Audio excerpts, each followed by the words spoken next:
Good morning, good evening, good afternoon, and remember, context is everything. Media Network founder and CEO John Michael is watching a television show. This is Twin Peaks. I'm watching it for the 21st time, and in this 21st viewing, what I'm telling you is I've noticed a few things in this show, and I'm going to tell you about them now. No spoilers, though.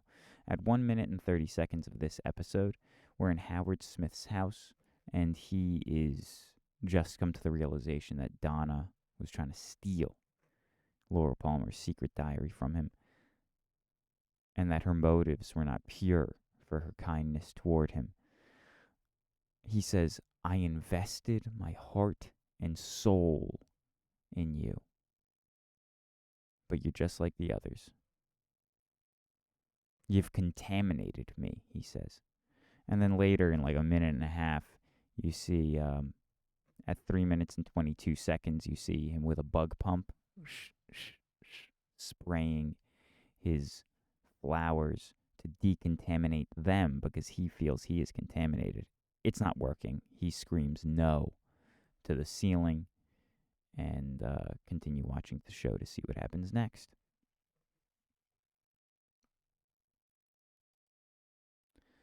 At 4 minutes, an owl watching Audrey as she's in a very vulnerable space. She's delirious. She is in a drug-induced stupor.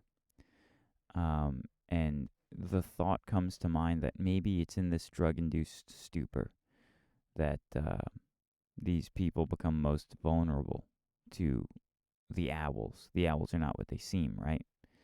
The owls do mean something. And at the end of this episode, we get a little bit more insight into what owls mean. So we see the conclusion of the Audrey rescue and the conclusion of the Donna Howard Smith stories happen contiguously here. Just like Audrey is now in a drug-induced stupor, but safe, and Donna and James are back together here. At 6 minutes, you see Maddie drive off. That's how the scene starts, and that's really showing Maddie's portion is moving on. You see that later on as she says goodbye to James in this episode. And an interesting scene in its own right. Now, here we conclude Donna's solo story, and we re-engage with the Donna and James story arc from the first season. At 7 minutes and 9 seconds, Dale Cooper says, she was this close to a lethal dose of heroin. And I think that it is an interesting thing to be so precise, because it's not this close, it's this close. And I just find that to be an interesting little detail that I've always liked from this episode. And now here in the same scene, about 20 seconds later, Dale Cooper is standing and saying, I've made a big mistake. I've let my feelings get in the way of my professional duty. And as he's standing, he's overthinking, which Sheriff Truman points out to him. You're the best lawman I've ever known. But Coop, sometimes you think too much. Cooper's standing and saying things that are thinking too much. And as he's standing and saying these things, there's a picture of two owls that are looming over his back. As he sits down and calms down, the owls are out of frame. Just a little detail that I'm noticing, the owls are not what they seem. Even for the novice viewer, you understand that the symbolism exists. So this is no spoiler. It's just keep an eye on the owls. Clearly they mean something. There was a clue at the beginning of the season. Here we are in Bobby Briggs and Shelley Johnson's part of the story. They are introducing Leo Johnson in as for lack of a better term, a vegetable. At 13 minutes and 5 seconds, we have the insurance agent who gives them the check, which is not nearly as much money as they anticipated for their insurance scheme to have Leo Johnson be a bit of a cash cow for them. Now, this is the second time we've had an insurance salesman in the show. First time, Catherine Martell is warned by an insurance salesman that it's kind of odd that somebody takes out a life insurance policy and isn't there to sign. I always like to dot my T's and cross my I's. So that first guy, he was there in the first season, and he said, I'll see myself out when he left. And this guy also says, I'll see myself out as he's leaving. And it's just a little parallel. That's all it is. At 24 minutes and 30 seconds, Maddie's story is coming to an end here with James and Donna. And this is an end of a story in a new setting. You don't see this perspective of the park in Twin Peaks ever in the show before. So it's an end in a new setting, just indicating something is happening here. New setting. An underlying joke in the first season is Josie Packard's misuse of American colloquialisms. Here at 27 minutes and 25 seconds, as both Ben Horn and Josie have mutually assured destruction as a kind of a bargaining chip for each other, Ben Horn says, stalemate. And Josie, in response, misunderstanding what a stalemate is, but kind of understanding the situation. Well, clearly understanding the situation. She's not a dull individual. She's quite bright, but she is an ESL learner. She's an English as a second language speaker. So she hears stalemate, which means no moves left to be made, right? A stalemate means game's over, nothing can be done. Stalemate. She says, your move, which is a little bit funny, but she's also correct, because it was his move.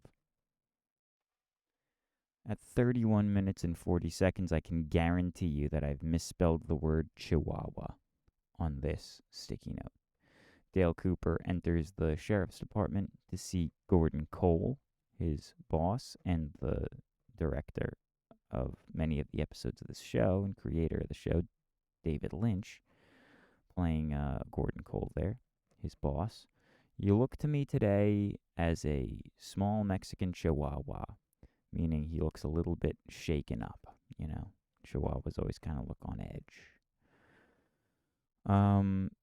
You know, it's just an interesting statement to say about somebody. And then he says, I believe in secrecy, Coop, Gordon Cole says, but he's shouting all the time. And so secrecy is not what he gets, because everyone can hear him, because he's always shouting. At 38 minutes on the nose, Josie is leaving. She's leaving. And Harry Truman, sheriff, is upset, naturally, because he loves her. He says this to her. He says twice, Josie, I love you. Josie stops, but doesn't turn around. Both times he says it. I don't know what that means. I'm just saying that's what happens. A great subtle moment here, which kind of does twofold. Ben Horn at 39 minutes is telling, what's his name? Mr. I forget the name, but the Japanese consulate that's looking to buy Ghostwood, talking to the leader there. And he says, what Ben says is, he's giving this whole spiel about why things are going to take a long time. And as he finishes his spiel, clapping begins, because a song is ending on the other side of the room. Now, I just think the clapping is funny because he is lying. Ben Horn is lying. And it's almost like the applause at the end of a performance of him lying. And then right after that, you see Leland Palmer singing, which is pretty classic.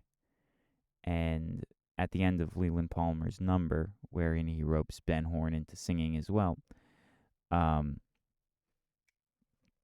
what Ben says is, Leland, if these people in this room here are part of your jury, they will grant you temporary insanity. Because remember, Leland is on trial for murder. First time I watched it, I didn't really understand. But without chemicals, he points. Mike emerges from what's his name, Gerard, as he doesn't have his medicine. His schizophrenia medicine is what they say in this scene. A few things that he says. Mike is an inhabiting spirit, where the body of Gerard is the host to me. The whereabouts and the origins of Mike, the inhabiting spirit, and Bob, the inhabiting spirit, cannot be revealed. But Bob is eager for fun. He feeds on the pleasures and fear. And the way that this ends is with a hint, a clue of where Bob's inhabiting body can be found. And with the riddle, Cooper finds out that it is the Great Northern, and a horn burst, a boing, is how the episode ends, and it's very effective. That's it. Have a good day. God bless. Goodbye. I hope you'll enjoy the show, and please subscribe if you made it this far. Come on. You're here. You made it this far. Please subscribe, for the love of God.